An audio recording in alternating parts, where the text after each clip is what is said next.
Assalamu alaikum.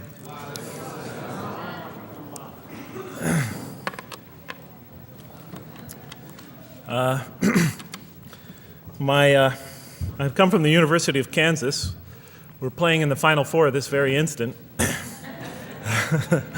So I want to let you know that you've asked a lot of me today. No, I'm just joking. All right, very briefly, I just want to talk a little bit about what the Quran has to say about the purpose of life. I think this is an extremely important subject, especially for Muslims living in America, because we're sort of a minority, a new religion here, and many people are interested in what we believe. And I think the primary question that people want answered when they first consider another religion is how that religion views the purpose of life, the purpose of of our existence here. And so I'm going to begin, though, talking about an atheist's point of view, because I want to talk about what sort of answers the Quran might have for an atheist. So to begin this, I need to talk for about 5 or 10 minutes about what I believe contributed to my becoming an atheist, because I grew up in a Christian family. And then I'll talk for about 45 minutes or so about what I experienced in the Quran and how that sort of changed my perception. So it's very simple. But my wife always says I should summarize what I'm going to do before I talk, because it's easy to get lost in my speeches. And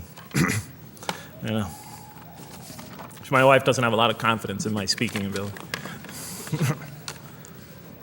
Okay, so let me start out by mentioning that my mother certainly played no role in my becoming an atheist. My mother was a wonderful woman, a beautiful lady. She had tremendous dignity and class. The neighbors loved her. She was a registered nurse, and she put in many extra hours at the hospital. She worked in the ward that dealt with dying patients, and when I would come and pick her up late from work at night, not all the patients, but many of the patients would drag me over and talk to me and tell me what a wonderful woman my mother was. When she died, her funeral was packed, and person after person that came up to me had a story to tell about my mother and her goodness. Time and time again, people described her as, Jeff, your mother is a true saint. She was a deeply religious woman, a great mother, a great teacher, a gentle person. She never cursed. I never heard her curse, swore, ever in her whole life. Never heard her speak to anybody rudely or speak about anyone rudely. She was a tremendous example of a truly religious person. And she didn't wear it on her sleeve. It was just slowly but surely you could see it just in her day-to-day interactions with people.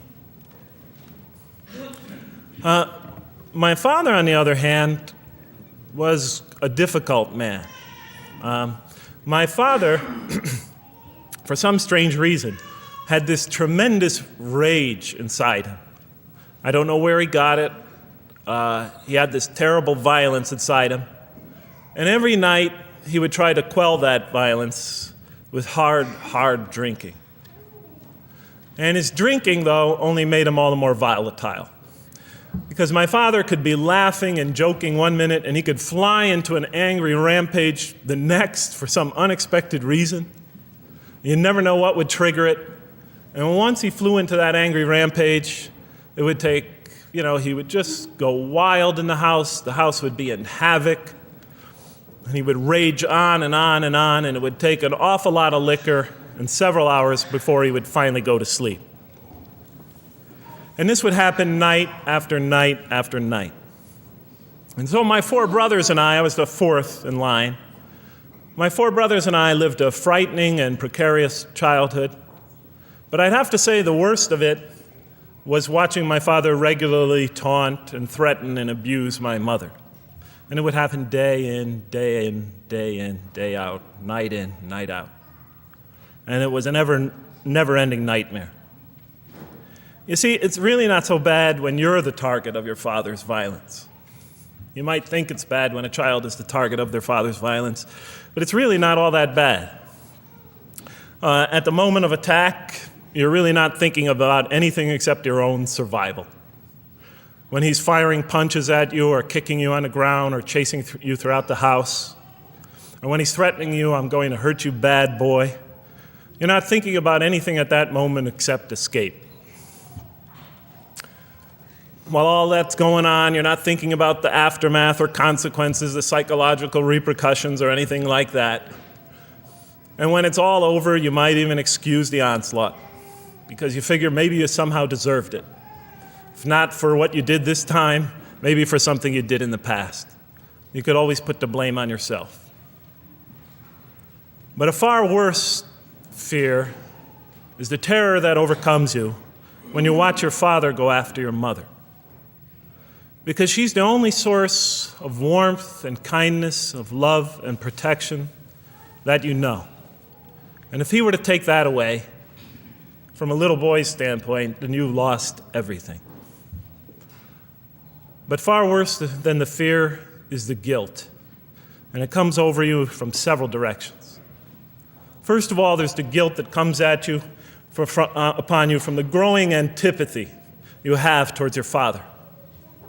Because we're taught to love and respect our parents, and we are born with this natural bonding attachment to them.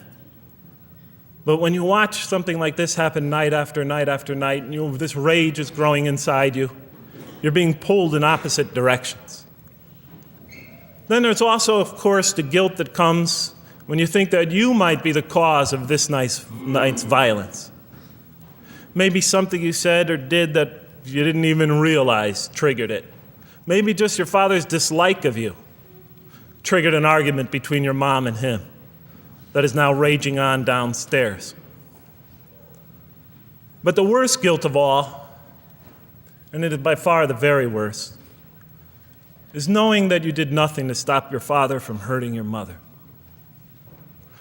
Because while he raged on against your mother downstairs, you hid in your bed and you trembled underneath the covers. Maybe you whimpered and you cried and you put the pillow on your head. And thus, you traded personal respect for personal safety. And with each such incident, you come to realize with ever greater and greater clarity, you come to realize your own weakness, your own impotence, your own incompetence, your own worthlessness, your own cowardice. And the hate grows and festers inside you, not only for the man that you call father, but for yourself as well. It is a terrible, terrible thing to make a young boy choose between his mother and himself. It is extremely unfair. I noticed that tomorrow there's going to be tomorrow morning a lecture about spousal abuse given by Dr. Shaheen Rizwan. I hope you'll all attend it. I think it's a very important subject. When I was little, I used to daydream about life without my father. I just wanted the violence to go away. I wanted not to be afraid anymore. I felt like I was trapped in a bad dream and there was no way out. And so I prayed to God again and again and again to remove my father from our lives. But he was always there, and very soon I began to wonder if God really was. I could not fathom why God would subject my mom to such lifelong punishment. I could not imagine what great sin she must have committed, or that we, her children, must have committed to deserve my father. I didn't have the maturity to sort out such questions, but I had enough fear and anger to provoke them. I was too young to see the wisdom in allowing my mom to suffer the violence and abuse of my father. I was too young to understand why God would let innocent children tremble night after night after night in their beds, fearing that they might not see their mother the next morning. I was too young to see how the mercy of God could even extend to my father with all his terrible failings. All I could see in my world was chaos and violence and fear, and so it became easy for me to question the existence of God, and I began to do that at a very early age. I'll even say that the turmoil of the 60s and 70s that's the age when I was a teenager, in the late 60s, early 70s, only reinforced my skepticism. When John and Robert F. Kennedy were assassinated, or Martin Luther King was gunned down, when Vice President Agnew was kicked out of office and Richard Nixon soon after him, when the race riots erupted in city streets like mine, and gang fights erupted in our cities, many of those which I was involved in, when I saw the bizarre and senseless carnage of Vietnam, they all confirmed the lesson that was already ingrained in me and that my father had taught me so well, that the world is dominated by random, consuming, undiscriminating violence. And very soon I began to ask why. Why would God make it that way? Why wouldn't he just pop us into heaven from the first and spare us all this suffering? Why does he let little children in Vietnam get napalmed and run down the street naked on fire when they had done nothing to deserve it? Why does he let the race riots go on? Why does he let the leaders be assassinated? Why does he just let the violence go on and on and on for people who had nothing to do with it? It wasn't of their own making. Why didn't he just make us angels and pop us into heaven if he could make us angels, which I was always taught he could? Why did he make us so susceptible to sin? Why didn't he make us impervious to it, like he made the angels? Is this the best world he could create, I thought? Is this the most perfect world he could create for our existence, for our beginning? I just couldn't figure it. And all the explanations I received from priests and doctors and lawyers, from whoever, spoke to me or taught me, they just didn't make sense to me. In any case, so I became an atheist when I was 16, even though I was going to Catholic school at the time. Declared myself an atheist in one class. It was a confrontation between me and a priest. We were talking about God and the purpose of life. And I expressed my views, and he said, well, then you don't believe in God. I said, well, I guess I don't. And then through my junior and senior year of high school, I got an F in religion, even though I continued to do very well on the tests. In any case, when I was 28, to make a long story short, some friends of mine gave me a copy of the Quran. And one night I was sitting in Diamond Heights, my apartment in Diamond Heights in San Francisco. I was working that time at the University of San Francisco. I was 27, 28 at that time, I can't remember. And I ran out of stuff to read, and I took this gift that my friends gave me and I began to read it. And I came to the first verse. Well, I opened the Quran, read the first page, then the second, and then very quickly, in the second surah, about 37 verses into the Quran, I came upon the story of mankind. And I have to admit, I read through it very quickly. It was about 9-10 verses long, story of the first man and woman. And I recognized some of the details. It was similar to what I had learned when I was a child, but I noticed that there was something wrong. It was apparent to me that whoever authored this Quran, of course I wasn't a Muslim at the time, so I didn't have any idea who that was, whoever authored this Quran clearly did not understand the real meaning of the story, because they had obviously gotten the details confused. They didn't even understand the whole purpose of the story.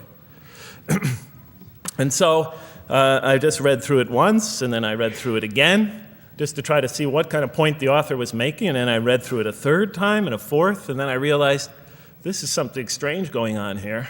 I'm going to read this much more carefully. I'm going to need to go through this story line by line, verse by verse, because it's obvious that the author is trying to bring out another point. And I wasn't quite sure what it was, but definitely he packs a lot of meaning into almost every word. And I thought the writer at least seems to have a great measure of brilliance. And so I'll try to sort of take you through what my experience was as quickly as I can. So I came to the 30th verse of the second surah, Surah Al-Baqarah, and it began like this.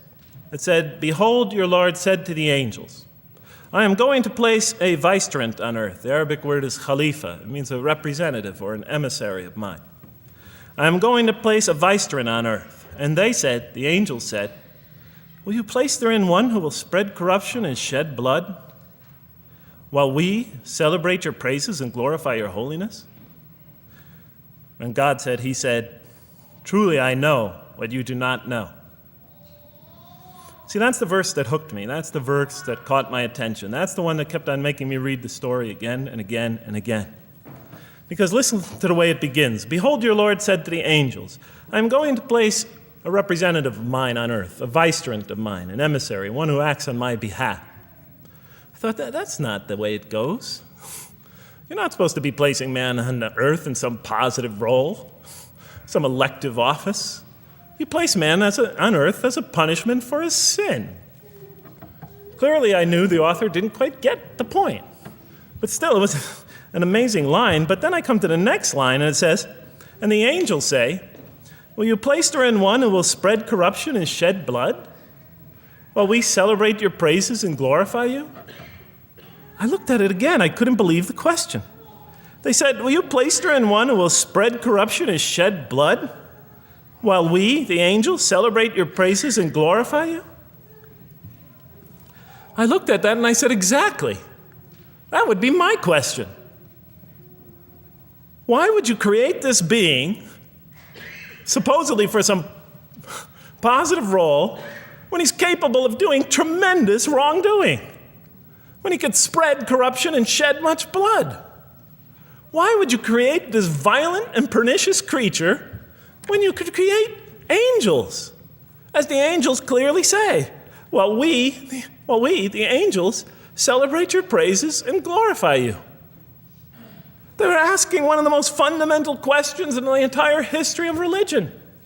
Why create you, man, this utterly fallible creature, this creature who could rebel against God's will, who could do such tremendous wrongdoing, who could wreak havoc like no other creature on earth, when you can make them angels? And look where the question is being asked. It's being asked in heaven. It's almost like saying, look, why don't you just make them angels and be up here in heaven with us, Why don't you just make them angels, pop them into heaven, he's fine. Why would you put him on earth where he could feel distant from you, where he can work out his worst criminal tendencies, act them out, feeling somehow independent and apart from you and free to do whatever he wants, when you could just make them angels and put them into heaven and make them perfectly submissive to your will?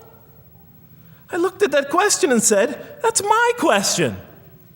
I'm not even a single verse into the story of mankind, and there before me I see my question. That whole question, everything that I ever thought, everything that I ever experienced, everything that I ever knew was in that question. It was as if the author took my life and wanted to pick out exactly the right question to humiliate me, to provoke me, to anger me. Why create man, this most destructive and violent creature, when you could make them angels? And then look at the answer. And he said, God said, truly I know what you do not know. In modern parlance, we would say, I know exactly what I'm doing. I read that and said, what? You know what you do not know? You know exactly what you're doing? Well, please inform me. Tell me what you're doing. Because, I'm 28 years old and I haven't figured out it yet. And I have a lot of issues that I'm still dealing with that's connected to this question. You can't just get off that easy. You can't just tell me you know exactly what you're doing. Not after what I've been through. Not after you made me this way. And then I realized, of course, I was arguing with a God I didn't even believe in. And that would happen several times as I read through the Quran. And sometimes I would just get into so agitated by what I read, I'd start arguing with this voice that I'm reading before me, that's calling to me. So we turn to the next verse. It turns out that the Quran just doesn't dismiss the question. It starts to answer it a little bit. And in the next verse it says, and God taught Adam the names of all things. And then he placed them before the angels and said, tell me their names if you are right. So this verse is clearly referring to the previous one. But notice what it says. Now, I from my own background, I remember Adam naming things, but it wasn't connected to any answer to any philosophical question. But here, notice what it says. And he taught Adam the names of all things. And I realized already, just from the first verse, you got to read these verses very carefully because it's packed with a lot of symbolism and meaning. And he taught Adam the names of all things. So here we see Adam is not only just a creature who knows how to name things, who's acquiring the gift of language, but he's also a learning creature. God is teaching him. And right here, right in this verse, and it'll come even clearer in the subsequent verses, that the very first thing that the Quran is going to emphasize here is man's intellect. He is a learning creature. He is taught. And what is he taught? What is one of the great intellectual gifts he's given in response to the angel's question? The gift of language. Because through language, mankind could not only learn, but he could learn things not only through his own experience, but he could learn things that other people have experienced of times and places that are hundreds, thousands of years and miles separated from him. And so that all our knowledge becomes cumulative. Every generation learning from the generation before it. I'm learning today from authors I read from other sides of the world that may have existed 2,000 years ago. And so we all contribute to our collective learning and knowledge.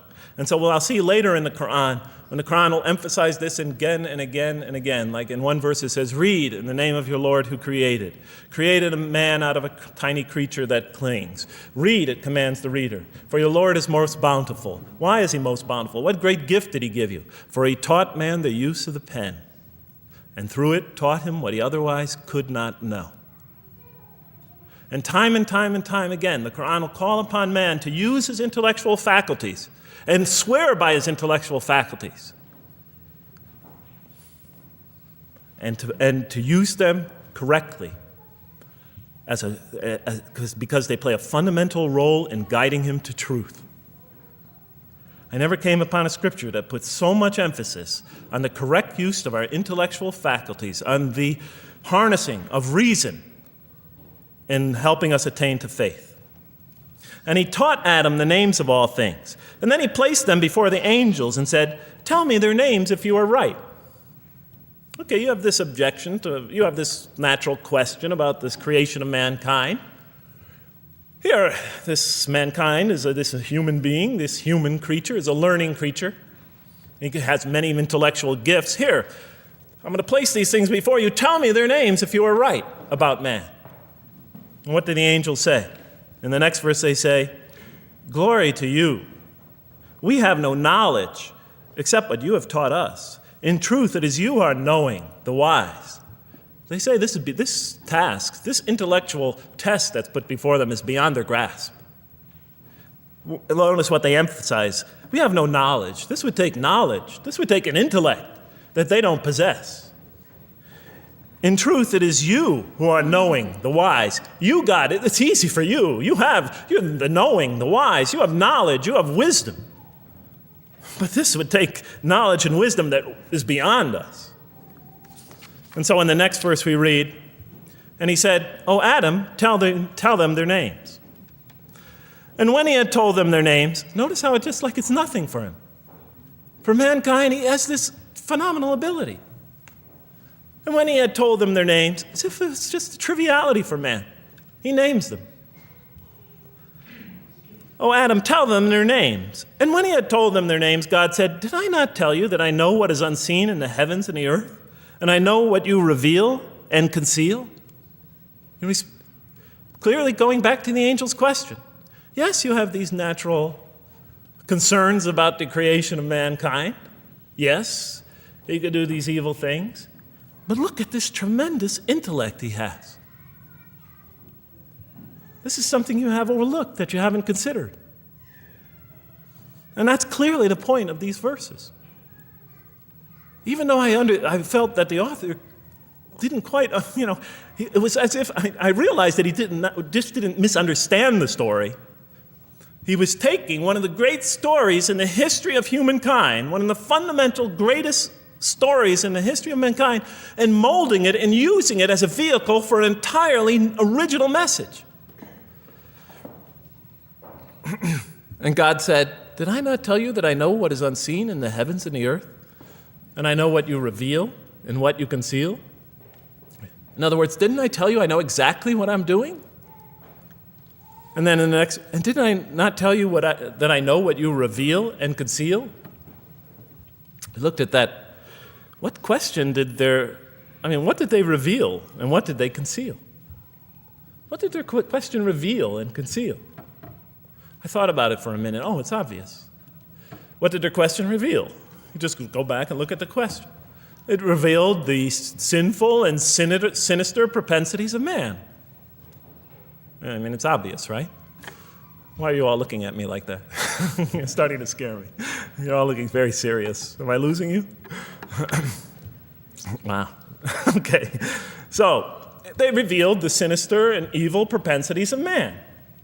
But what did their question conceal? And all you have to do is think about it for a minute. Human beings, yes, they could do evil. Yes, they could do wrong. Yes, they could create misery. But they could also do exactly the opposite. They could choose to do evil. They could choose to do tremendous good. They could choose to do tremendous violence. They could choose to show tremendous compassion. They could choose to be, to live by falsehood. They could choose to live by the greatest truths. They could be terribly ugly. They could be terribly beautiful. And up until that point in my life, I, like the angels, that only saw one side of the coin. And for the first time when I read that verse, believe it or not, it was an eye-opener for me. I had always been obsessed with the evil potentials of human beings. When I read that verse, I realized that, and I had a great example right in front of me with my own mom, I realized that I had been blinded by only one side of human nature. So we go on to the next verse. And behold, we said to the angels, bow down to Adam, and they bowed down. But not so Iblis. Iblis is like the father of Satan. Satans, satanic beings, forces, creatures, existences. He refused and was arrogant. He was of those who reject faith. An interesting statement. And behold, we said to the angels, bow down to Adam. And they bowed down. Bowing down could symbolize two things. Bowing down could symbolize the superiority or potential superiority of one being over another, and so they bowed down to them. Bowing down could also mean that they serve that creature in some respect. Of course, the Quran says that all beings serve God, all created beings serve God. But this verse seems to be indicating, and the rest of the Quran will make it clear, that these angelic beings, these angelic entities, will serve the development of mankind. We'll even see later that the satanic beings serve the development of mankind. Both forces, angelic and satanic, will serve the development of mankind. Because one will present man with a choice to do the most altruistic things. The other will simultaneously try to influence man in the opposite direction.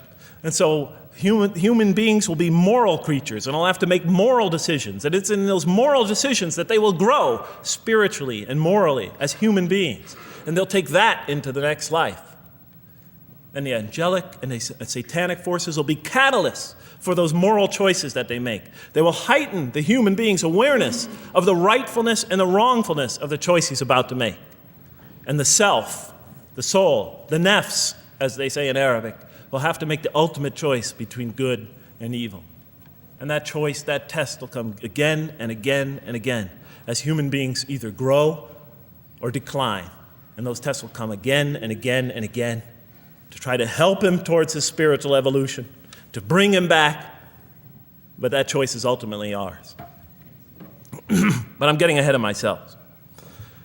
And so we said to the angels, bow down to Adam, and they bowed down. But not so Iblis. Iblis is Satan, this rebellious force, this evil prompter, the one who whispers into the human heart. He comes into being. And with the introduction of Satan, we have the introduction of evil, that evil influences on human beings. And notice why Iblis does not bow down. He refuses because he was arrogant. You know, we often hear what's the root of all evil? In the West, it's always money, greed, etc. Here the Quran says seems to be saying that the root of all evil is not always material wants. It's not always money, it's not always greed. At the heart of evil is arrogance, putting yourself above all others, of assigning to yourself special priority and neglecting the rights of others, of pride and arrogance and envy, the source of evil. He was of those who reject faith. I looked at that verse and I said, okay, I get why you would create angels, to sort of influence man in a positive direction. But why in this story now are you introducing Satan? What sort of role was Satan play? And then, of course, you just think about it for a minute and you say, yes. The story is telling us that on one hand, we have these magnanimous urgings come from one direction. On the other hand, we have these satanic urgings coming from another direction. In other words, the Quran is telling us that man is not only a learning creature, but he's a moral creature. He has understanding of right and wrong. And God infuses those, allows those influences to come to him. Man is not only an intelligent being, but a moral being. And so, the Quran is not all that difficult to understand. You just sort of read it, I found, and you just sort of follow your nose through it and see what it's saying. I'm sure as most of you in this audience know. Okay, so we see that man is not only a learning creature, but he is a moral being as well. There's another verse in the Quran that says, by the soul and that which whispers into it, or which breathes into it. It's morality, it's immorality, and it's God consciousness. Both of these we are under the influence of. And God allows us to be under the influences of. He creates us to be exposed to both influences. And then the verse says, truly he is successful, who causes it to grow. Causes his soul, his self, his real self to grow. And truly he is lost, who stunts it, who disallows, who destroys his personal growth. So mankind is not only an intellectual being, but a moral being. And we said in the next verse, O Adam, dwell you and your spouse in the garden, and eat freely thereof what you wish, and eat freely thereof what you wish. But come not near this tree, for then you will be among the wrongdoers. I looked at this verse and I was, starting to wonder if the author was drifting back to the old story again. I was confused. And we said, O Adam, dwell you and your spouse in the garden, and eat freely thereof what you wish, but come not near this tree, for you will be among the wrongdoers. I thought it was drifting back to the old story. Man sins, man's punished for his sins with earthly life. Maybe the author is drifting, he had a good idea, and now he's drifting back to the sort of traditional story. Maybe he couldn't make his mind up what story he wanted. Except for a couple things about this verse, and this happened with almost every verse as I read through it, is that the whole tenor of the passage is sort of not what you would expect. I noticed that the Quran in this story has a tremendous penchant for understating things. Because it says, and said to Adam, dwell you and your spouse in the garden, and eat freely thereof what you wish, to Adam and his spouse. But come not near this tree, for you will be among the wrongdoers. I mean, there's no sense of God being threatened by the possibility of man eating from the tree. In this story, we don't see in this verse, we don't see that God is nervous at the prospect, that he's threatened by the prospect, that he's anxious about it. The tree that he picks, it seems like he's just picking out any tree. Nothing special about the tree. Go not near this tree, for you will be among the wrongdoers. Satan will later come to him and tell him it's the tree of eternal life, of a kingdom that never decays. Turns out to be a complete falsehood in his part. Nothing special about the tree. It's just a tree. God's not nervous at the prospect at all. In the tradition that I came from, God is threatened by the prospect. He has to put an angel with a fiery sword by to protect the tree so that mankind never goes next to it again. I'm not putting it down. I'm just pointing out the difference of the story. They're both beautifully told. But he has to guard the tree. Why? Because if they eat from it, they'll become gods like us. This man, he already has a rebellious nature. Can you imagine if he eats from this tree? No, can't let him get near that tree. But here, just, calmly says, but if you do, you will be among the wrongdoers. God is not worried about himself. It's just warning man, making it clear that if you do this, you've committed a wrongful deed. Again, the whole tenor of all these verses that you read through it is God knows exactly what he's doing.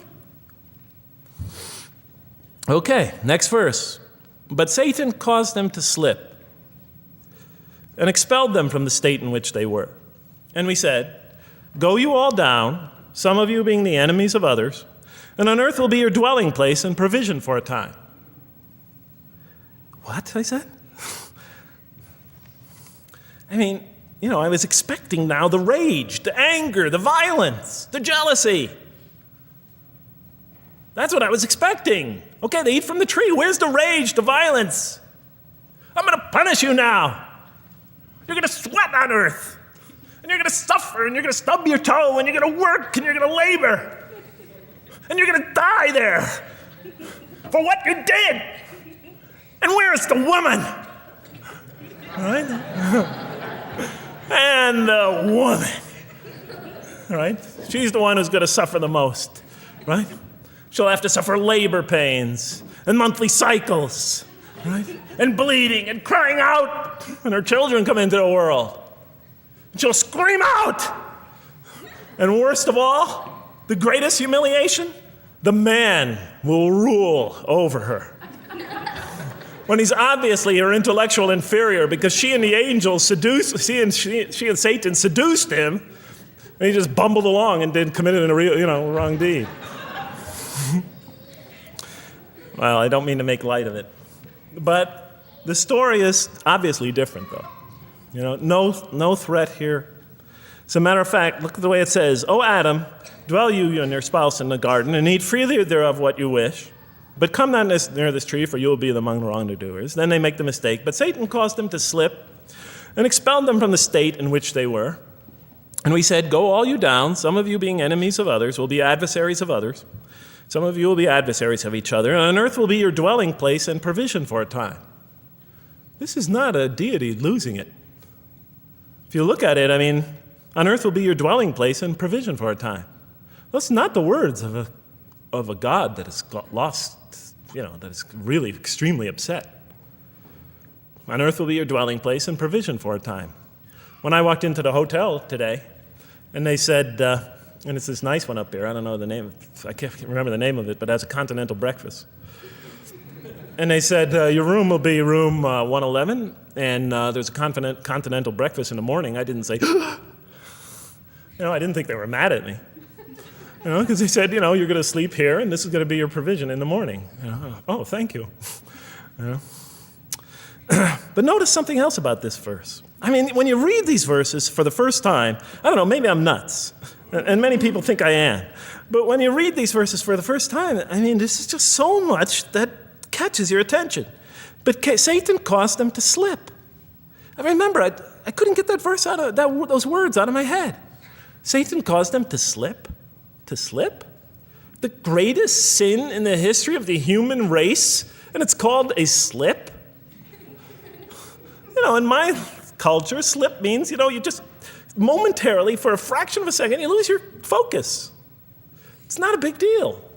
My Uncle Bob used to always say to me, Jeff, I'm sorry I'm 5 minutes late, I slipped up. The understanding is it's no big deal. It's just a slip. That's what we say when we make a minor mistake. I slipped up. Don't worry about it. Never happen again. A slip, I said? Momentary loss of focus? The greatest sin in the history of humanity? Why we're all here? Why we're all suffering? Why we experience death? A slip? I didn't believe it. I went to my Arabian friends at that time. I didn't know any Arabic. They came to this verse. We went through it line by line. I said, now don't change any words. Just read them one at a time.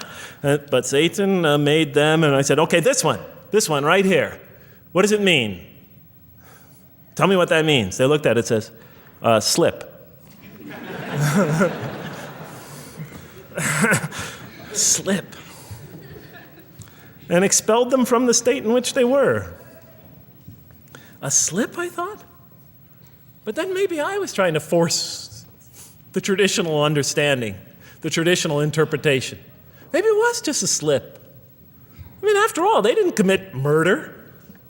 They didn't commit robbery, rape, pillaging, assault.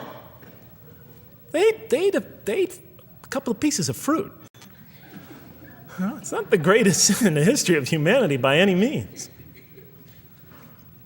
And then the next verse says, and then they were expelled from the state in which they were.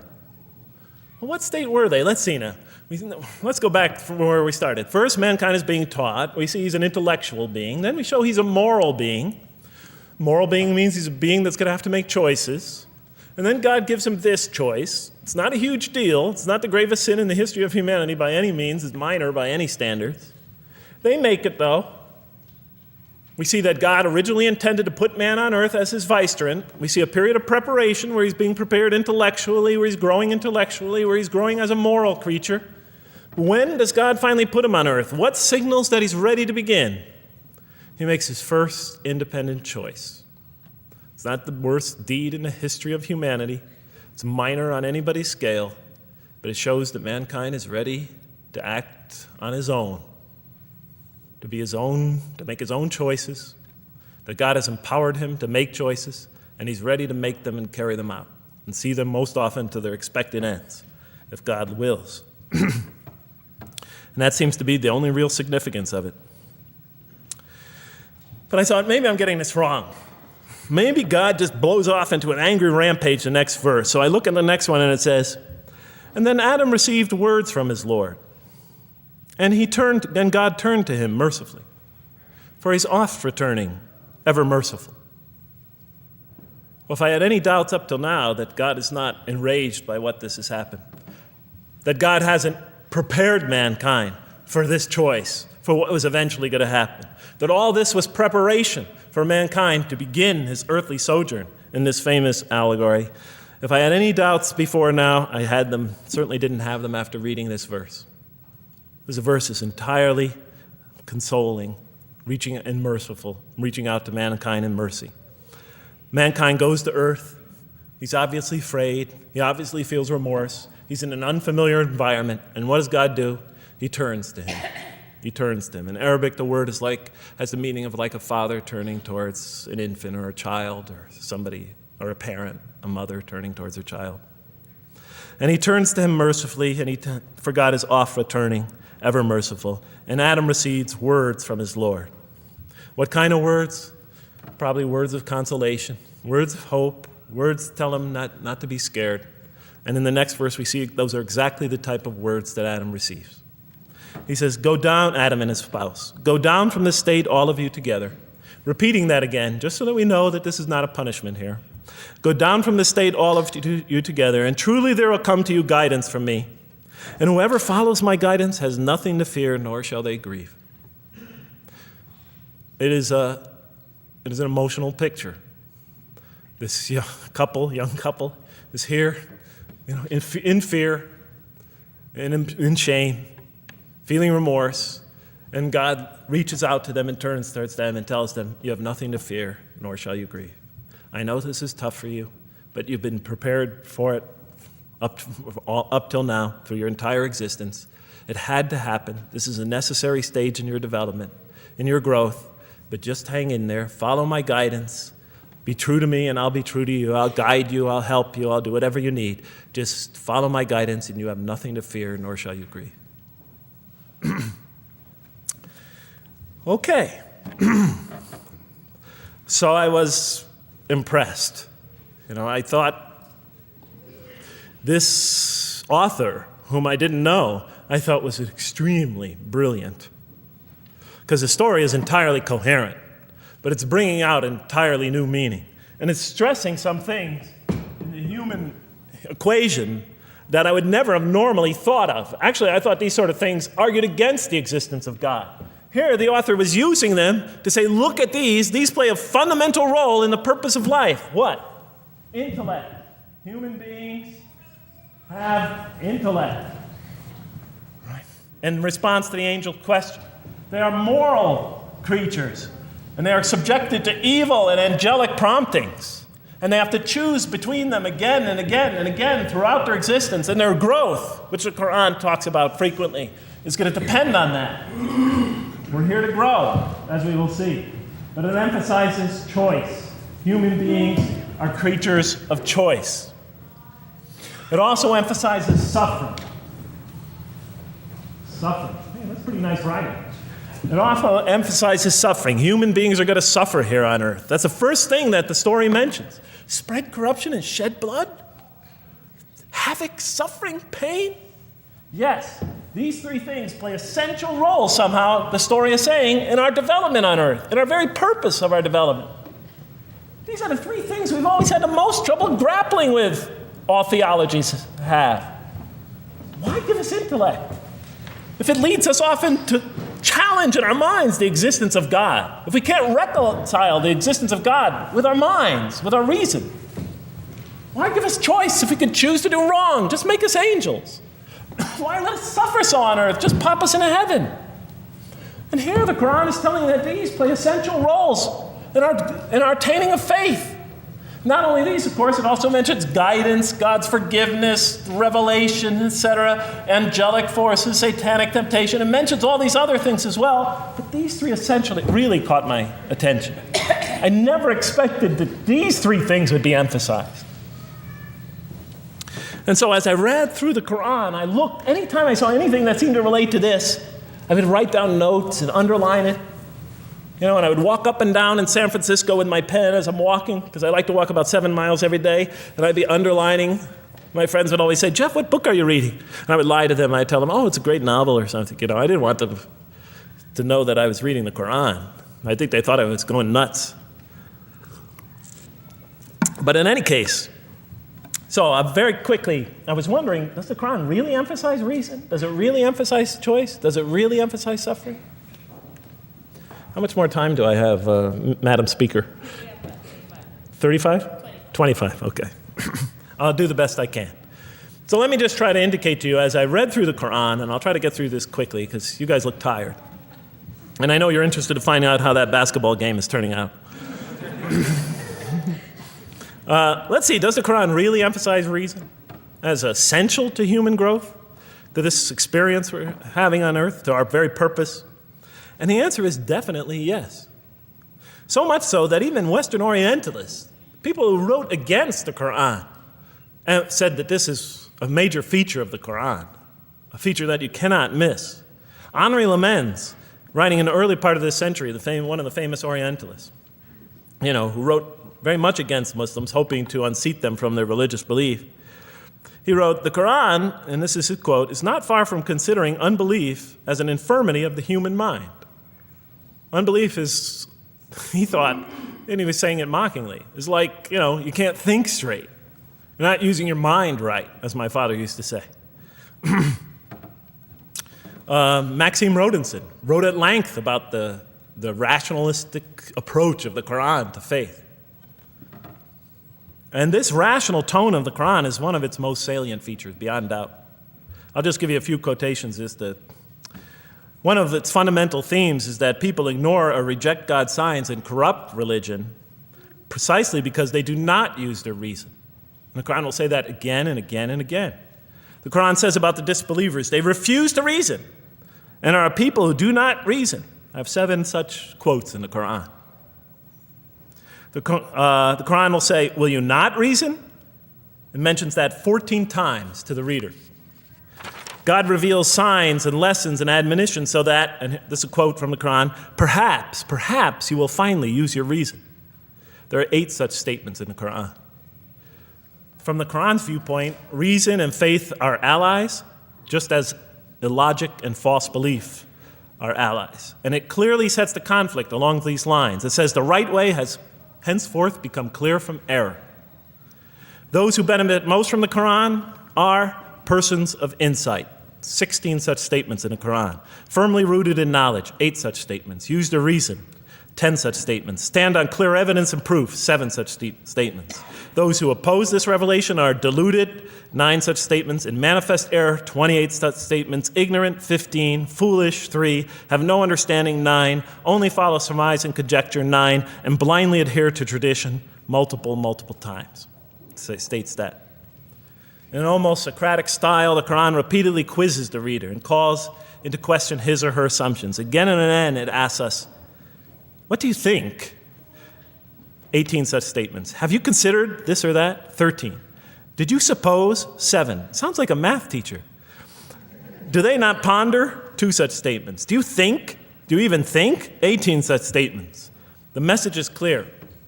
To gain truer faith, we need to free ourselves from inherited notions and examine our beliefs rationally. Learning plays a key role in human development. Read, the Quran exhorts the reader. For God taught us the use of the pen and taught humankind what it otherwise could not know. In life, nature, and history, in the Quran, there are signs and lessons for those who are wise. There are 21 such statements. The Quran states over 100 times that it has been revealed to make things clear. I thought the author of this Quran must have had a strong mathematical insight, a natural mathematician. All throughout, when I was reading, I was trying to imagine what he must have been like. God teaches humanity both directly and indirectly, and sometimes so subtly that we are unaware of his instruction. Thus, he tests us in multifarious ways. Of course, I just want to make it clear, Muslims believe God himself is the author of the Quran. Sometimes I give this speech and people come away and ask me, Jeff, who is the author of the Quran anyway? But I didn't know. So I was just trying to figure it out. Repetition is indicative of the importance given to certain ideas. It should be observed that the Arabic word for knowledge in the Quran, ilm, appears 854 times in the text in its various forms. It's one of the most frequently occurring words. So the Quran really does put great emphasis on reason in our spiritual quest. Does it put great emphasis on choice? Well, here's what it has to say. Let there be no compulsion in religion. The right way is henceforth clear from error. It's a choice, and it must be freely made. And it's a choice between correctness and error, between right and error, between reason and falsity. Had God willed, he could have indeed guided you all, it says in the Quran. I went, why not? I thought. Why not just guide us all? Why let some of us choose to go this way and that way? The Quran was constantly provoking me as I read it. Do not the unbelievers know that had God willed, he could have guided all mankind? Oh, do not the believers know that had God willed, he could have guided all mankind? Okay, I'm an unbeliever, I thought. Tell me, why didn't you guide all mankind? If you want us to be in conformity of your will, just make us that way. And if we had so willed, we could have given every soul its guidance.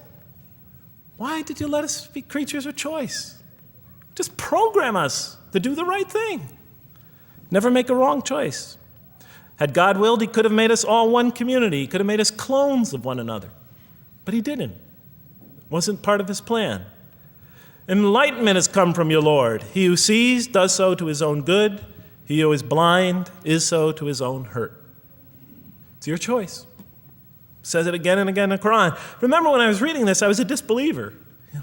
And this scripture is constantly reminding me, it's your choice, Jeff. It's no compulsion in this. It's your choice. It's up to you. You're probably not reasoning correctly here. Think a little harder. Come on, try. It's just a few more steps. And whoever is guided is only to his own gain, and whoever is stray, I am only a warner. It's your choice. We have revealed to you the book with the truth for mankind. He who lets himself be guided does so for his own good. He who goes astray, it's to his own hurt. It's his choice. There are many, many such references. I'll stop there. But you get the point. The Quran clearly emphasizes that choice plays a key role in our development. But what about suffering? Suffering's the biggie, right? That's the real major question. What does the Quran have to say about suffering? Because every religion deals with suffering in a different way. It's either something you have to be saved from, and so some religions stress salvation, or it's something that you have to sort of transcend through meditation and training so you can sort of not feel it so much, get above it and beyond it. Some religions see it as primarily punishment. Some see it as, some of the more ancient religions see it as the result of the precarious and whimsical, control of many gods working against each other, playing with human beings. Different religions have dealt with it in different ways. But almost all of them, I would indeed say all of them, have sort of seen it as something not so good. But let's see what the Quran has to say about it. Something to be avoided, to transcended, to be saved from. The Quran says just the opposite. You are going to experience it. You will suffer in this life. And it plays a fundamental role in your development and your growth and in what you are to become. This scripture didn't just say you're going to experience it. It said you should embrace it. You should struggle through it. Your life should be a struggle, it says. It should be a jihad. Yeah, right? But that's what it says. Jihad means struggle. When the Quran most says jihad, it's very seldom, it's most often not in the context of fighting. Qital is the Arabic word for fighting. But it says even in the Mecca verses, long before Muslims had to defend themselves against their oppressors, it mentions that you have to struggle in the path of God. With the Quran, it even says. Struggle in the path of God with this Quran. Life is a struggle. It says in one verse, most assuredly we will try you with something of danger and hunger and the loss of worldly goods, with the loss of your lives and the fruits of your labor. Most assuredly we will try you. It's not just talking about evil people, good people. But give the good news, the glad tidings. Be happy for those who are patient in adversity and suffering. Good news, I thought? Doesn't the author understand the terrible effects of suffering? Give the good news to those who are patient through adversity, who when calamity befalls them say, truly unto God we belong and truly unto him we shall return. In other words, that this could benefit them. It was a remarkable statement. Here's another one. Do you think that you can enter paradise without having the like of those who passed away before you? And the next verses start to explain these people were good people who suffered terribly. Do you think that you can enter paradise without going through the same? Why, I thought? Why do we have to suffer in life? Misfortune and hardship befell them, and so shaken were they that the apostle and the believers with him would exclaim, when will God's help come? These are good people. When will God's help come? Oh, truly, God's help is always near. You will certainly be tried in your possessions and yourselves, the Quran tells the reader. You're going to face hardship. It's guaranteed. Every soul must taste of death, and we try you with calamity and prosperity, both as a means of trial.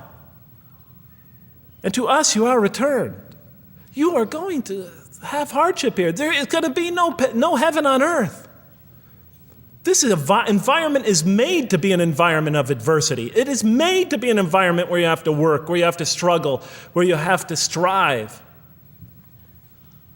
And it plays a key role. Oh man, truly you've been toiling to your Lord in painful toil, but you shall meet him. You're toiling, yes, but you shall meet him. We certainly created man to face distress. What, I thought? We certainly have created man to face distress. You made us to face distress? Does he think that no one has power over him? Sometimes people get, so down, they just think, this can't be a God. Look how I'm suffering. He will say, I have wasted much wealth. Some people just become totally devoted to worldly aims. Does he think that no one sees him?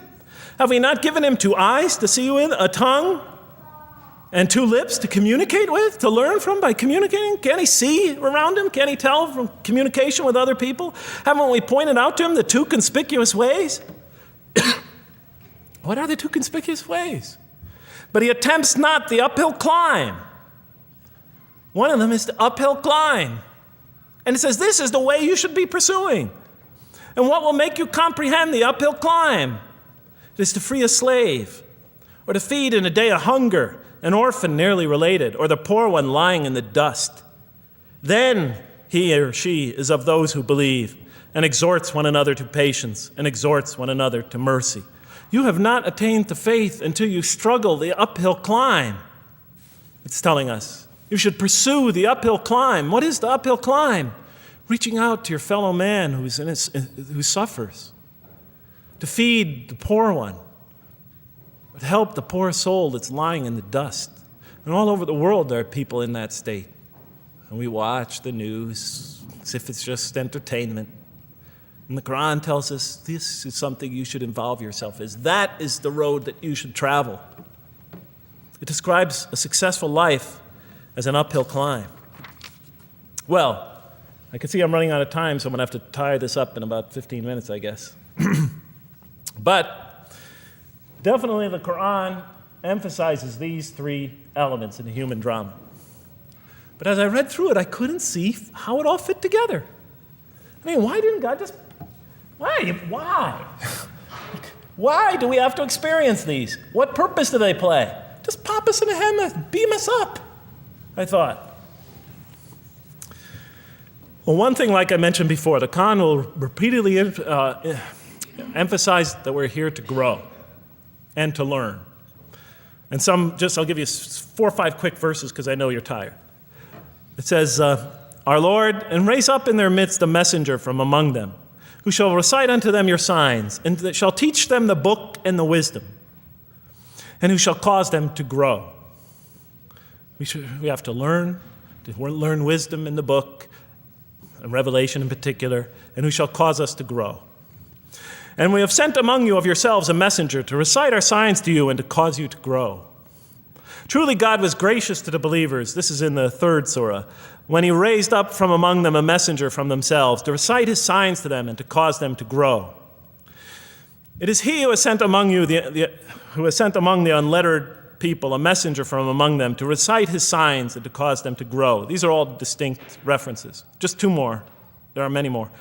And the soul and that which breathed into it, its immorality and its God consciousness, he is indeed successful who causes it to grow.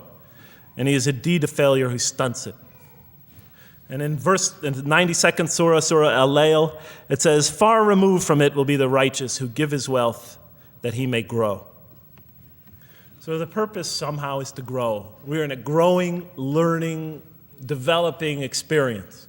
We weren't just created when we came into the world. This is actually a stage of our creation. Just as our development in the womb was a stage in our creation, our essential stage in our physical creation, this is an essential stage in our personality creation, in the creation of our real being. That which we take into the next life, our essential selves. We've gone from the physical creation in the womb, primarily physical, now to the human creation, the personality creation in this stage. I thought maybe I'm, projecting my own neurosis into the scripture. Maybe it doesn't really emphasize that life has a purpose. But time and time again, I would find it does. For example, just quickly, it says, Those who remember God standing and sitting and lying down and reflect upon the creations of the heaven and earth and say, Our Lord, you did not create all this in vain. You did not create all this in purpose.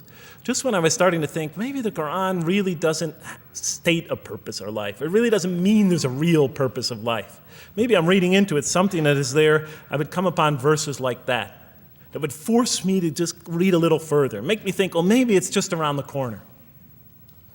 We have not created the heaven and the earth and whatever is between them in play. If we wished to take a sport, we could have done it by ourselves, if we were to do that at all. God doesn't create to satisfy his whims or fancies or entertain himself. Do you think that we created you purposely and that you will not be returned to us? It says in the 23rd surah, the true sovereign is too exalted above that. In the 44th surah, we did not create the heavens and earth and all that is between them in play. That serves a purpose. Now, what sort of purpose can it possibly serve? So I tried to, apparently the Quran speaks about believers and those who are the rejectors. You have the believers on the one hand, the rejectors on the other. Now, apparently God has created us to be believers. So I tried to study what the Quran has to say about the believers, and it's a natural thing to do, to see what it wants us to become, if it has anything to do with these essential elements that it stated. I mean, it's a natural way to approach it. I think you agree. Do you agree? Somebody nod your head. That's what I say to my math students. Just one head nod is enough for a mathematician. Get one head going, okay, I did my job. Okay. So, how does the Quran describe the believers? What are they supposed to attain to? What is their ultimate thing that they're supposed to get? What are they ultimately supposed to achieve? And it's very clear when you read the Quran that what they will achieve in this life and will experience to so much greater degree in the next is they will experience a relationship of love with God. They will turn to God in love, and God will turn to them in love. In the Quran, God's mercy, compassion, forgiveness, kindness, beneficence, warmth, generosity, all the things we normally think associated with God are freely given to all mankind. But when the Quran speaks of God's love, we would normally think of that as God's love. But when the Quran speaks about God's love, it's talking about something very special. This love is always presented as a relationship between two. If we do not turn to God in love, then we just receive His mercy, forgiveness, kindness, beneficence, warmth, generosity, all those wonderful nurturing things, His nurturing, and we reject it. And so we never really experience that love because we never really turn to it and open ourselves up to it. It is always there for us, but unless we enter into that relationship, that love, that give and take, that relationship of love is never develops. We reject it, and that's what the word kafir means. It means to reject, to turn your back, to ignore, to throw a gift that someone gives you behind your back. And so the Quran tells us that the believers will experience this sublime relationship of love. It says, "Yet there are men who take others besides God as equal, loving them as they should love God, but those who believe love God more ardently. Say, if you love God, follow me, and God will love you and forgive you your faults, for God is the forgiving, the merciful. O you believe, if any from among you should turn back from his faith, then God will assuredly bring a people he loves and who loves him." And throughout the Quran, I'll mention time and time again that God loves the believer. God loves this type of person. God loves that type of person, and so forth and so on. So it's quite, and I'm trying to pick the speed up here, so you'll have to excuse me for that. But it is apparent from the Quran that one of the purposes of creation, maybe the essential purpose of the creation, is to produce from this subset of humanity that will freely enter a relationship of love with God. They will not only experience the beauty of other relationships in their lives, but this love that they will experience with God is the sublime experience that they will enjoy. Not only in this life, but infinitely greater in the next, when all the distractions, all the masks are stripped away. Okay, I thought, you created us to love you, for us to turn to you in love and to experience your love, to receive and experience your love. But why do you need these? Just pop us into heaven, love us, and make us love you. Program us to love you. You'll make my dog love me. Do the same sort of thing. I kept on coming back to the same issue. Just do it. Okay. Still couldn't see it, and I was almost through the Quran, and I thought either I'm dumb or this scripture just never really got to it. Okay, so I didn't give up. I thought, okay, what's the next natural thing to do? Okay, so we're here to develop this relationship of love with God. The Quran tells us that, if we are believers and we do good, we'll experience great joy and peace in this life, not only through our relationship with God, but through complementary relationships with all the people around us in this world will be a one for us of peace and serenity, even though we have to struggle and survive and suffer. But I couldn't see, how this all tied in with this suffering business and why he couldn't just put us into heaven. So what's the next natural thing to say? Okay, so we're created to have this relationship of love with God, to enter this relationship, to experience and receive all that he has to offer us.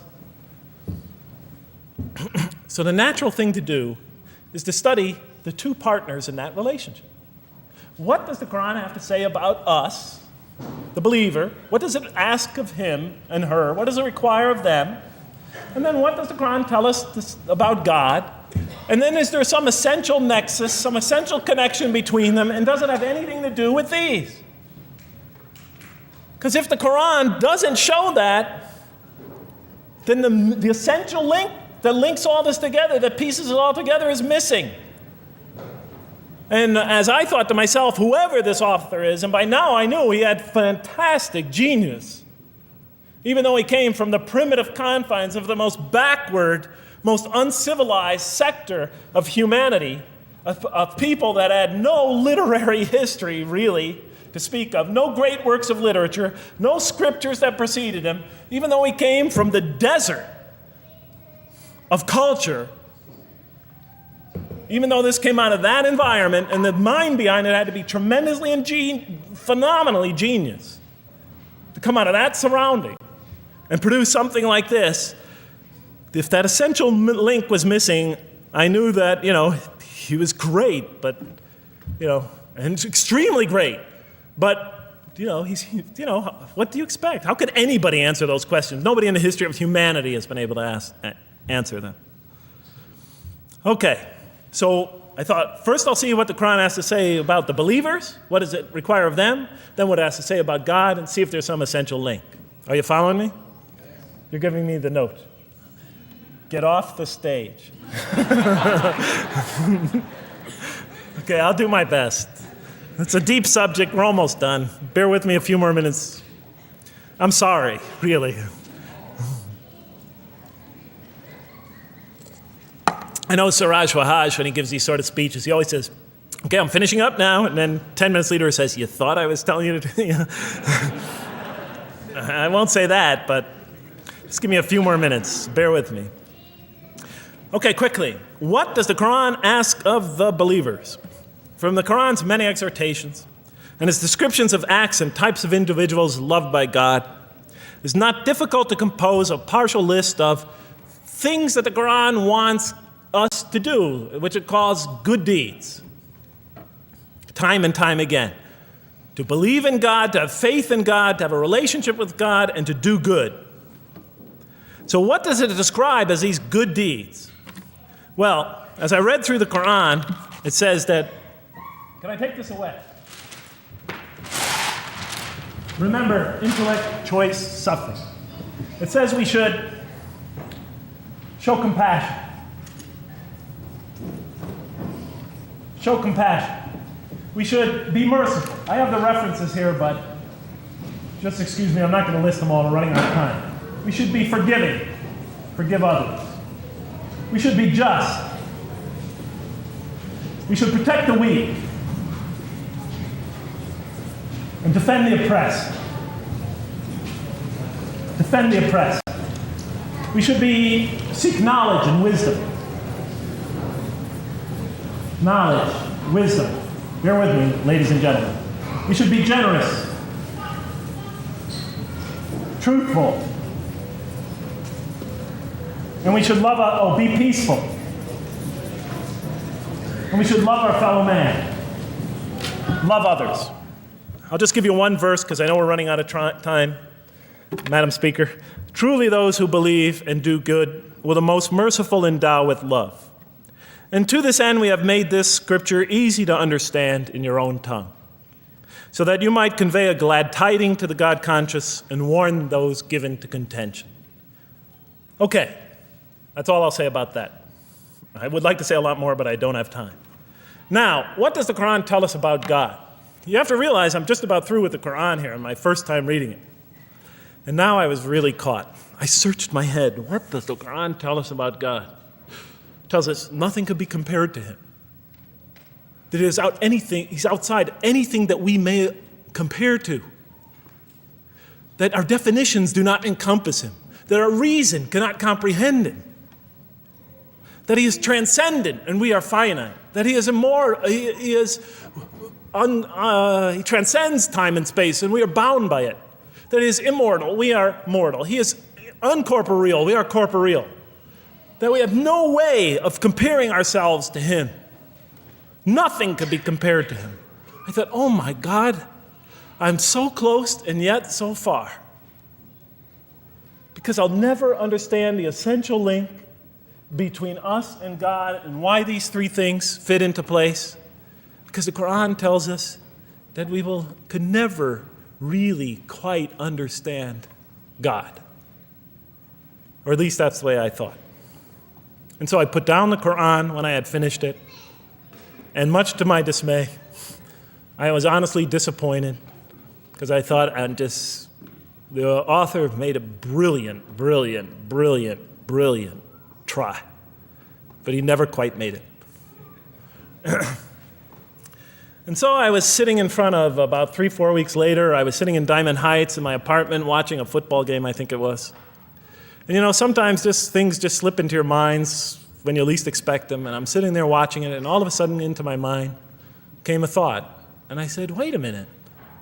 The Quran does tell us so much about God.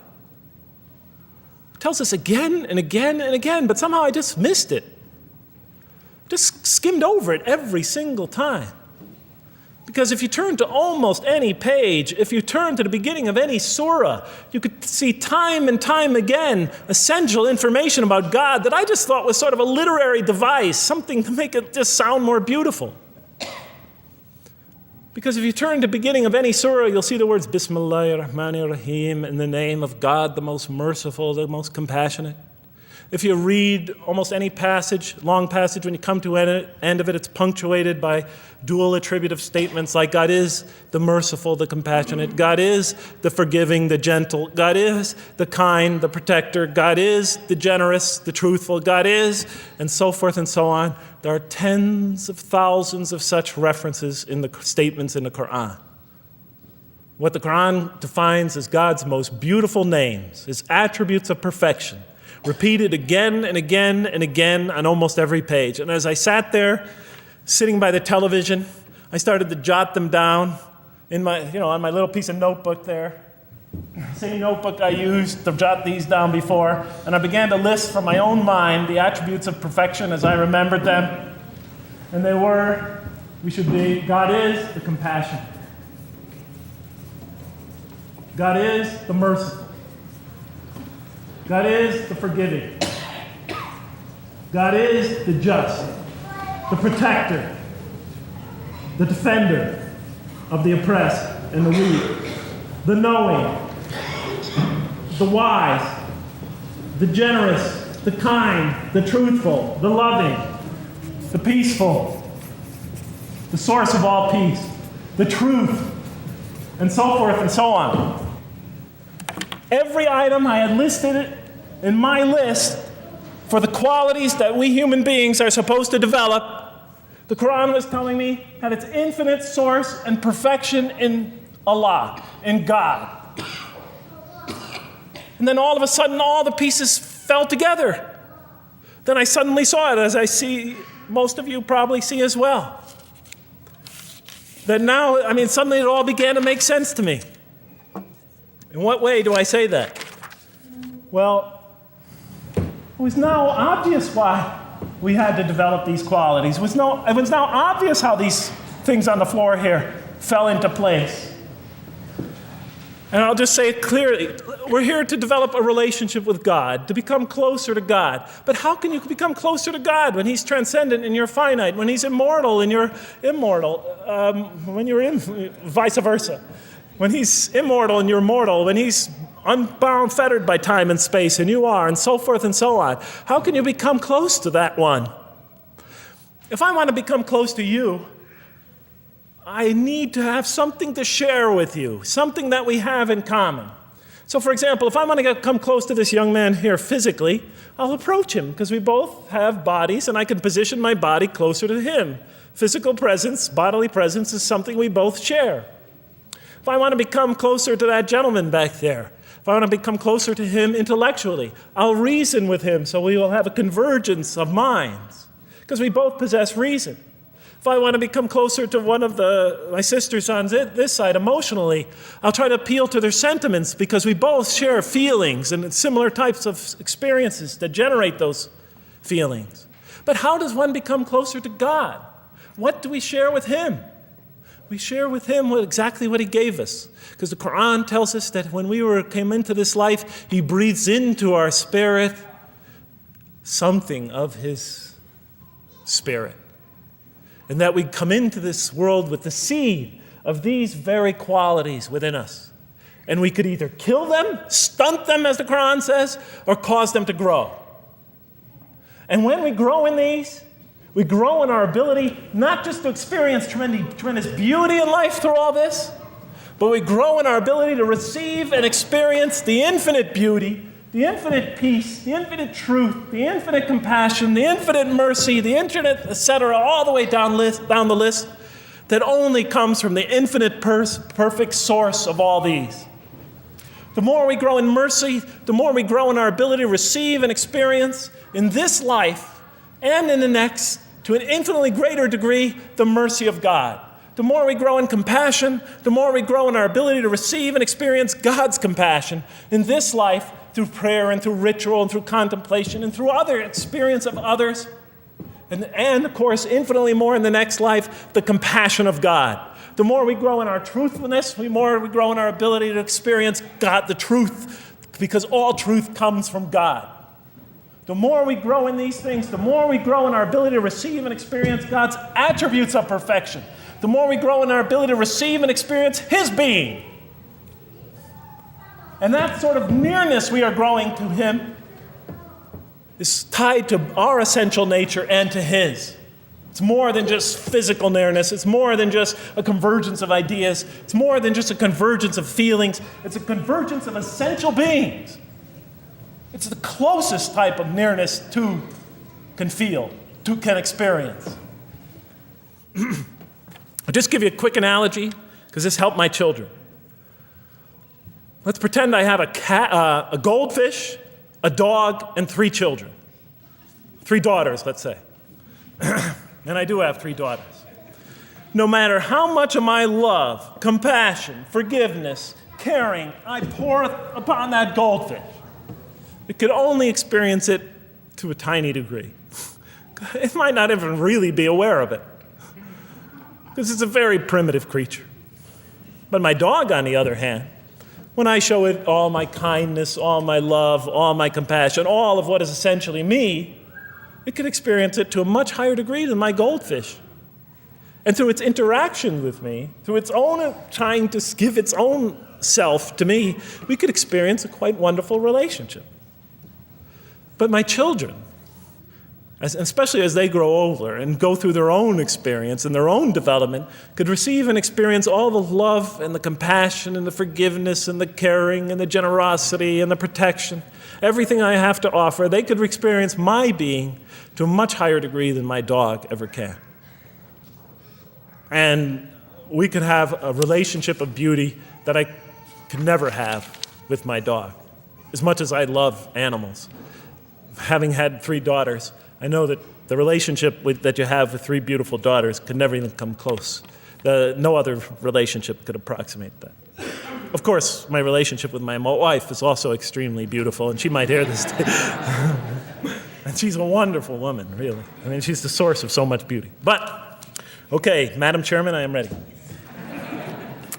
So that seems to bring it all together. So now, I thought, wait a minute. That doesn't explain this. Why the intellect? Why the choice? Why the suffering? I thought, you almost had me, this Quran. You almost duped me. You almost tricked me, seduced me into accepting this philosophy. But wait a minute. What about intellect, choice, suffering? Why do we have to experience these? Why couldn't you just programmed us to be merciful, compassionate, forgiving, etc.? Why do we have to go through all this? And then, of course, the answer came to me as quickly as I thought of it. So we are creatures, and we grow, and we become. And yes, and you could make us anything you want, but you can't contain any of those attributes I listed without these 3 things. In mathematics, we try, 3 premises that go into, proving a theorem. We try to see if we could take one of them away, and if it's essential. And all 3 of these are definitely essential. For example, you could program a computer never to make an incorrect statement, but it doesn't become a truthful computer. Never heard anybody say to me, Jeff, this Macintosh is the most truthful computer I ever saw. If it's programmed, it's not truth. You could program a CAT scan to help the sick, but it doesn't become compassionate. Never heard a doctor say, Jeff, if you want to see a compassionate CAT scan, you come right over here. Right? Because all those things, compassion, forgiveness, truth, caring, love, all are born out of choice, suffering, and reason. In order to do a compassionate deed, when we consider reaching out to someone in compassion, that person, first of all, that's inconceivable without the presence of suffering, an environment where there's suffering. And when we decide to help them or not, we reason in our minds, what is this going to require of me? It's going to require some suffering on my part, some of my giving of myself. And without that mental process, it doesn't become a compassionate deed.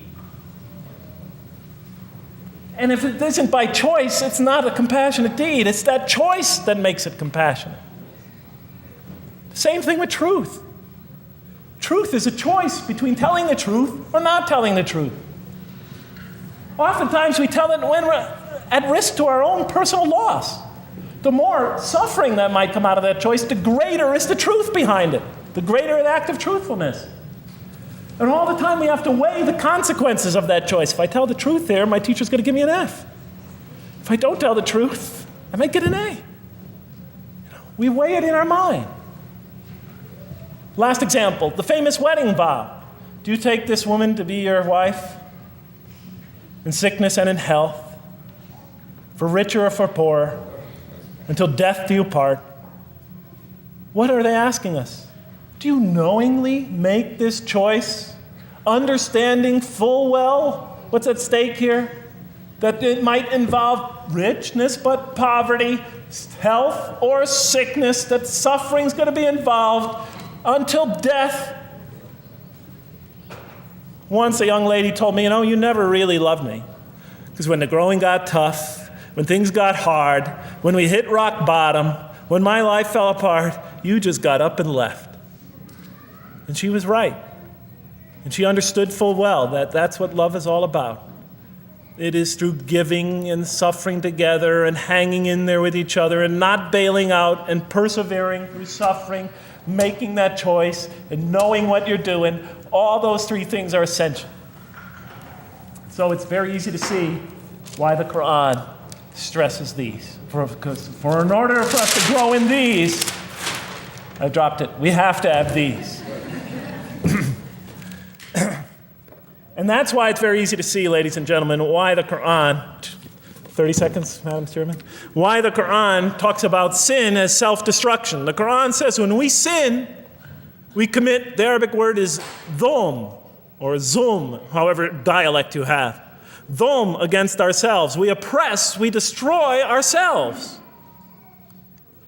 Because when we don't grow in these, when we grow in the very opposite of these, we are literally destroying ourselves. When we grow into the things that are antithetical to these, we are destroying our natures and will not allow ourselves to receive and experience the beauty that could be in store for us this life and the next. It's like coming into this world and developing in the womb none of the physical things you need to experience comfort and joy and peace and happiness on a physical level in this life. It's as if you're coming into this life and you've destroyed yourself physically somehow in the womb, and you came into it and you had nothing to protect you from the cold, from the heat, from the harshness of the elements, from germs, from disease, nothing to protect you, nothing to satisfy, give you the ability to satisfy your thirst or your hunger, nothing for you to experience any physical comfort. This is all that matters as we go into the next life. If we don't develop these through our relationship with God, our very purpose of our being, then we will experience terrible suffering in this life, worse than if we came into this life in a physical state that didn't avail us of any of the comfort of this life. And so it'll be worse than fire. It'll be worse than endless fire. It'll be worse than the worst hell we could possibly imagine. So the Quran tells us, that yes, when it talks about heaven and hell, it's used very powerful symbolic language, but what it essentially is telling us is imagine the greatest joy and wonderful and peace and serenity you could ever experience, and that's what's open to you on the one end. But on the other end, imagine the most terrible suffering that you could possibly bring on yourself, and you could also do that to yourself as well. It'll be worse than anything you could have ever imagined. And the Quran tells us that God says on the Day of Judgment, I did not harm you in the least. You destroyed yourselves. And it could say that in total objective truth. And that's why the Quran, well, I think I'll leave it at that because Madam Speaker is about to shoot me. I still have other things to talk about, but I want to find out how that basketball game is going. So thank you so much for listening to me for so long. And may the peace and mercy of Allah be upon you all. I didn't mean to try to scare anybody at the end. That wasn't my goal. I was just trying to make a point. And may the peace and mercy of God be upon you all. Thank you so much. Assalamu alaikum.